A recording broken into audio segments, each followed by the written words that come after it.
నమస్కారం. ఒక శతాబ్దం పాటు రగులుతున్న భౌగోళిక రాజకీయాలు ఏకంగా 2026 నాటి తీవ్రమైన మునుపెన్నడూ చూడని యుద్ధ వాతావరణానికి ఎలా దారితీశాయో ఈరోజు విశ్లేషించుకుందాం. అసలు ఈ సంక్లిష్టమైన కథ వెనుక ఏం జరిగిందో డీకోడ్ చేద్దాం రండి. అసలు ఉమ్మడి సరిహద్దులు లేని, ఎలాంటి వలసవాద చరిత్ర లేని రెండు దేశాలు ఇలా బహిరంగ యుద్ధానికి ఎలా దిగాయి ఒకసారి ఆలోచించండి. 20వ శతాబ్దం మధ్యలో దౌత్యపరంగా చాలా సహకరించుకున్న ఈ రెండు దేశాలే ఇప్పుడు ఒకరి భూభాగంపై మరొకరు భీకర దాడులు చేసుకుంటున్నాయి. ఇంతకీ ఈ పరిస్థితి ఎలా దాపురించింది అంటారు? అదే మనం ఇప్పుడు తెలుసుకోబోతున్నాం. ఈ క్లిష్టమైన చరిత్రను సులభంగా అర్థం చేసుకోవడానికి మనం దీన్ని 5 భాగాలుగా చూద్దాం. ముందుగా వివాదం మూలాలు, ఆ తర్వాత 1953 మరియు 79 పరిణామాలు, ప్రాక్సీ యుద్ధం ప్రారంభం, అణు ఒప్పందాలు, ఇక చివరగా నేటి ప్రత్యక్ష ఘర్షణ. ఒట్టోమన్ సామ్రాజ్య పతనం నుండి ఆధునిక యుద్ధం వరకు సాగిన ఈ ప్రయాణాన్ని ఒక్కొక్కటిగా చూద్దాం. సరే, మొదటి భాగానికి వస్తే వివాదం యొక్క మూలాలు, సామ్రాజ్యాల పతనం, విరుద్ధమైన హామీలు. మనం 20వ శతాబ్దం ప్రారంభానికి వెళ్తే మొదటి ప్రపంచ యుద్ధం తర్వాత ఏకంగా 600 ఏళ్ల చరిత్ర ఉన్న ఒట్టోమన్ సామ్రాజ్యం పతనమైంది. ఆ సమయంలో బ్రిటన్, ఫ్రాన్స్ దేశాలు మిడిలెస్ట్ను తమ ఇష్టానుసారం ముక్కల్చేశాయి. అక్కడున్న ప్రజల జాతి, మత విభేదాలను అస్సలు పట్టించుకోకుండా వాళ్లు గీసిన ఆ గీతలే ఈనాటి ఈ మహావివాదానికి బీజం వేశాయి. అసలు టెన్షన్ ఎక్కడ మొదలైందో ఇక్కడ స్పష్టంగా అందమవుతోంది. వలసవాద బ్రిటన్ రెండు వర్గాలకు పూర్తిగా విరుద్ధమైన హామీలిచ్చింది.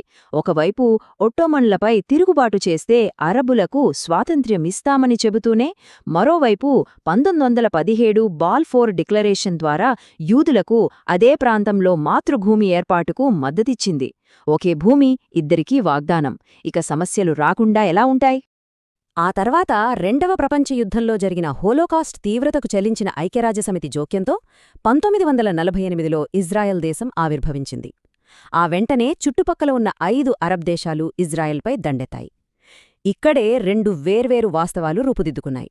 ఇజ్రాయెల్ దృష్టిలో ఇది అద్భుతమైన విజయం సాధించిన స్వాతంత్ర్య సంగ్రామం.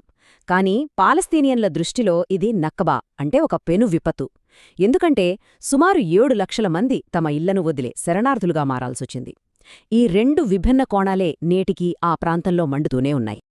ఇక రెండవ అధ్యాయం 1953 మరియు 1979 పరిణామాలు, టెహరాన్లో వచ్చిన కీలక మలుపులు. ప్రచ్ఛన్న యుద్ధం కాలంలో ఇరాన్ ఒక పర్షియన్ దేశంగా ఉంటూ ఇజ్రాయెల్తో మంచి దౌత్య, ఇంటెలిజెన్స్ సంబంధాలనే కొనసాగించింది. అరబ్ దేశాల్లా ఇరాన్కు ఇజ్రాయెల్తో శత్రుత్వం లేదు. కానీ టెహరాన్లో జరిగిన రెండు భారీ రాజకీయ భూకంపాలు పరిస్థితులను పూర్తిగా మార్చేశాయి. 1951లో ఇరాన్ ప్రజలు ఎన్నుకున్న ప్రధానమంత్రి మహ్మద్ మొసాదెగ్ బ్రిటిష్ కంట్రోల్లో ఉన్న చమురు పరిశ్రమను జాతీయం చేశారు. దీన్ని అమెరికా CIA, బ్రిటిష్ ఇంటెలిజెన్స్ అసలు జీర్ణించుకోలేకపోయాయి. వెంటనే ఆపరేషన్ అజాక్స్ అనే రహస్య కుట్రకు తెరతీశాయి. ముందు వీధి ముఠాలకు డబ్బులివ్వడం, తర్వాత సైనికాధికారులకు లంచాలివ్వడం, ఆపై నిరసనలు సృష్టించడం. ఈ 3 స్టెప్స్తో ప్రభుత్వాన్ని కూల్చేసి తిరిగి పాశ్చాత్య దేశాలకు అనుకూలంగా ఉండే షాకి అధికారాన్ని కట్టబెట్టారు. విదేశీ జోక్యంతో జరిగిన ఆ అవమానం ఇరాన్ ప్రజల్లో దశాబ్దాలపాటు రగులుతూనే ఉంది. అది చివరకు 1979లో ఇస్లామిక్ విప్లవంగా బద్దలైంది. షా పాలన అంతమై అయతుల్లా ఖొమేనీ ఆధ్వర్యంలో ఇస్లామిక్ ప్రభుత్వం ఏర్పడింది. ఈ మార్పు ఎంత తీవ్రంగా ఉందో చెప్పడానికి ఈ సంఖ్య ఒక్కటే నిదర్శనం. 444. అవును, అమెరికా ఎంబసీపై దాడిచేసి 52 మంది దౌత్యవేత్తలను ఏకంగా 444 రోజులపాటు బందీలుగా ఉంచారు. అక్కడ నుండే అమెరికా దాని మిత్రదేశమైన ఇజ్రాయెల్తో ఇరాన్ వైరం పీక్స్కి చేరింది. 3వ అధ్యాయం చూద్దాం. ప్రాక్సీ యుద్ధం ప్రారంభం, అంటే కనిపించని యుద్ధరంగాలు. 1979లో వచ్చిన ఈ సిద్ధాంతపరమైన మార్పుతో ఇరాన్ కొత్త ప్రభుత్వ దృష్టిలో ఇజ్రాయెల్ ఒక అక్రమ శత్రువుగా మారిపోయింది. దీనికి తోడు 8 ఏళ్లపాటు సాగిన అత్యంత క్రూరమైన ఇరాన్-ఇరాక్ యుద్ధం తర్వాత ఇరాన్ ఒక సరికొత్త, అదృశ్య యుద్ధవ్యూహానికి తెరతీసింది. విదేశీ సహాయంపై ఎప్పటికీ ఆధారపడకూడదని డిసైడ్ అయిన ఇరాన్ ఈ ప్రాక్సీ స్ట్రాటజీని పక్కాగా డిజైన్ చేసింది. అంటే ఇరాన్ తన సైన్యాన్ని నేరుగా యుద్ధంలోకి దించదు. దానికి బదులు మిడిలీస్ట్లో ఉన్న వేరువేరు సాయుధ గ్రూపులకు ఫండ్స్, ఆయుధాలు, ట్రైనింగ్ ఇచ్చి శత్రువులపైకి ఉస్సుగొల్పుతుంది. దీంట్లో భాగంగానే 1982లో లెబనాన్లో ఇజ్రాయెల్ను దెబ్బతీయడానికి హిజ్బుల్లా అనే షియా ఉగ్రవాద సంస్థను ఇరాన్ స్వయంగా స్థాపించింది.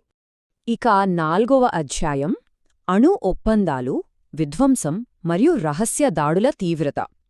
1990లు 2000 నాటికి ఇరాన్ తన పౌర విద్యుత్ అవసరాల కోసమంటూ ఒక అణు కార్యక్రమాన్ని స్టార్ట్ చేసింది. కానీ ఇజ్రాయెల్ మాత్రం దీన్ని తమ ఉనికికే అతిపెద్ద ముప్పుగా చూసింది. అణ్వాయుధాలున్న ఇరాన్ను వాళ్లు అస్సలు ఊహించలేరు.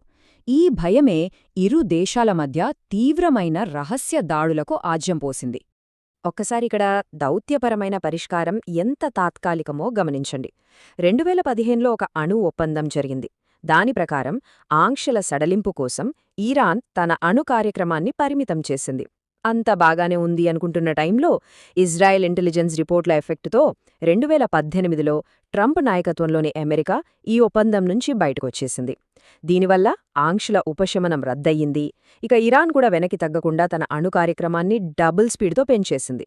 ఇక్కడ మనం అర్థం చేసుకోవాల్సిన అత్యంత కీలకమైన పాయింట్ ఏంటంటే, దశాబ్దాల పాటు ఈ రెండు దేశాలు డైరెక్ట్ వార్కి వెళ్లకుండా కేవలం ఈ షాడో వార్ మాత్రమే చేసుకున్నాయి. అంటే ఇరాన్ అణుశాస్త్రవేత్తల హత్యలు, స్టక్స్నెట్ లాంటి భయంకరమైన వైరస్లతో సైబర్ దాడులు, అలాగే ఇజ్రాయెల్పై ఇరాన్ ప్రాక్సీ దళాల దాడులు, ఇలా మిడిల్ ఈస్ట్ అంతటా ఈ రహస్య పోరాటం నిరంతరంగా, సైలెంట్గా కానీ అత్యంత తీవ్రంగా సాగుతూనే వచ్చింది. 5వ మరియు చివరి అధ్యాయం ప్రత్యక్ష ఘర్షణ, వెలుగులోకి వచ్చిన ప్రచ్ఛన్న యుద్ధం. ఇప్పుడు మనం నేరుగా 2024కి వద్దాం. దశాబ్దాలుగా ఉన్న అలిఖిత నియమాలన్నీ ఎలా బద్దలయ్యాయి? సైలెంట్గా జరుగుతున్న దాడులు ఒక్కసారిగా పబ్లిక్గా, డైరెక్ట్గా ఎలా మారాయో ఇప్పుడు విశ్లేషిద్దాం. సెప్టెంబర్ 2024లో నిజంగా ఎవరూ ఊహించని పరిణామాలు జరిగాయి. హిజ్బుల్లా కమ్యూనికేషన్ నెట్వర్క్ను దెబ్బతీయడానికి ఇజ్రాయెల్ ఇంటెలిజెన్స్ ఏకంగా వేలాది పేజర్లను ఒకేసారి పేల్చేసింది. ఇది ఒక పెద్ద షాక్. అంతేకాదు, బీరూట్లో 60 అడుగుల లోతులో ఉన్న ఒక బంకర్పై ఏకంగా 80 బాంబులు వేసి హిజ్బుల్లా టాప్ లీడర్ హసన్ నస్రల్లాలో హతమార్చారు. ఇది ఇజ్రాయెల్ వార్ఫేర్కున్న కొత్త రూపాన్ని ప్రపంచానికి పరిచయం చేసింది. అసలు ఈ దాడులన్నీ ఒకదానికొకటి ఎలా లింక్ అయ్యాయో ఈ టైంలైన్ చూస్తే మీకే అర్థమవుతుంది. ప్రతి దాడికి అంతకు ముందు జరిగిన దాడే ఒక కారణం. నువ్వు కొట్టావు కాబట్టి నేను కొట్టాను అన్నట్లుగా. ఇది వలయాకారంగా ఎప్పటికప్పుడు తీవ్రమవుతూ చివరికి మునుపెన్నడూ చూడని భీకర దాడులకు దారితీసిన క్రమం ఇది. ఏప్రిల్ 2024 ఈ నెల చరిత్రలో నిలిచిపోతుంది. ఎందుకంటే దశాబ్దాల చరిత్రలో తొలిసారిగా ఇరాన్ తన సొంత గడ్డమీద నుండి నేరుగా ఇజ్రాయెల్పై దాడి చేసింది. ఏకంగా 300కు పైగా డ్రోన్లు, క్షిపణులను ప్రయోగించింది. కాని ఇక్కడ ట్విస్టేంటంటే అందులో 99% క్షిపణులను ఇజ్రాయెల్ మరియు దాని మిత్రదేశాలు గాలిలోనే అడ్డుకుని నిర్వీర్యం చేశాయి. నిజంగా ఇది ఒక అద్భుతమైన డిఫెన్స్ సిస్టమ్ అనే చెప్పాలి. అయితే ఈ మొత్తం పరిస్థితిని అక్టోబర్ 7, 2023 నాటి చీకటి రోజుని ప్రస్తావించకుండా మనం విశ్లేషించలేము. ఆ రోజు హమాస్ చేసిన భయంకరమైన దాడి, దానికి ప్రతిస్పందనగా ఇజ్రాయెల్ గాజాపై చేసిన భీకర గ్రౌండ్ ఆపరేషన్స్, ఈ రెండే మొత్తం మిడిల్ ఈస్ట్లోని ప్రాక్సీ నెట్వర్క్లను పూర్తిగా యాక్టివేట్ చేశాయి. ప్రాంతీయంగా ఒక రాడికల్ వాతావరణం ఏర్పడటానికి ఇవే ప్రధాన కారణం. ఒక శతాబ్దం పాటు రగులుతూ వస్తున్న ఈ ఘర్షణ చివరకు ఫిబ్రవరి 2026లో ఆపరేషన్ ఎపిక్ ఫ్యూరీకి దారితీసింది. ఇది మామూలు ఆపరేషన్ కాదు. అమెరికాకు చెందిన అత్యంత అడ్వాన్స్డ్ B-2 స్టెల్త్ బాంబర్లు, ఇజ్రాయెల్ జెట్ విమానాలు నేరుగా ఇరాన్లోని బ్యాలిస్టిక్ క్షిపణి కేంద్రాలు, టెహ్రాన్లోని కీలక ప్రదేశాలపై ఏకకాలంలో విరుచుకుపడ్డాయి. ఇరాన్లోని మొత్తం 31 ప్రావిన్స్లలో ఈ దాడులు జరిగాయి. ఈ ఆపరేషన్ ఎపిక్ ఫ్యూరీ దెబ్బకు ప్రపంచవ్యాప్తంగా పెను విపత్తు సృష్టించబడింది. ఇరాన్ నాయకత్వం కుప్పకోలింది. పౌర నష్టం ఎంత ఘోరంగా జరిగిందంటే మాటల్లో చెప్పలేం. దీనికి ప్రతికారంగా ఇరాన్ కూడా ఊరుకోలేదు. ప్రపంచ చమురు రవాణాకు అత్యంత కీలకమైన హార్మోజ్ జలసంధిని మూసివేసింది. దీనివల్ల గ్లోబల్ ఎనర్జీ క్రైసిస్ మొదలైంది.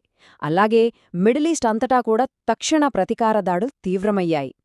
వలసవాదుల విరుద్ధమైన హామీలు, ప్రభుత్వాల మార్పులు, దశాబ్దాల ప్రచ్ఛన్న యుద్ధాలు అన్ని కలగలిపి చివరకు ఇంతటి పీక్ స్టేజికి భారీ విధ్వంసానికి దారితీశాయి. ఇక దాక్కోవడానికి పరోక్ష సరిహద్దులు అంటూ ఏమీ మిగలనప్పుడు ఈ సుదీర్ఘ వివాదం చివరకు ఎటు దారితీస్తోంది? బాంబులు ఇంకా పడుతూనే ఉన్నాయి. ప్రపంచ ఆర్థిక వ్యవస్థ అగాధం అంచున నిలబడి ఉంది. మిడిల్ ఈస్ట్ను శాశ్వతంగా మార్చేయబోతున్న ఈ భయంకరమైన భవిష్యత్తు ఎక్కడ ముగుస్తుందో ఆ కాలానికే తెలియాలి.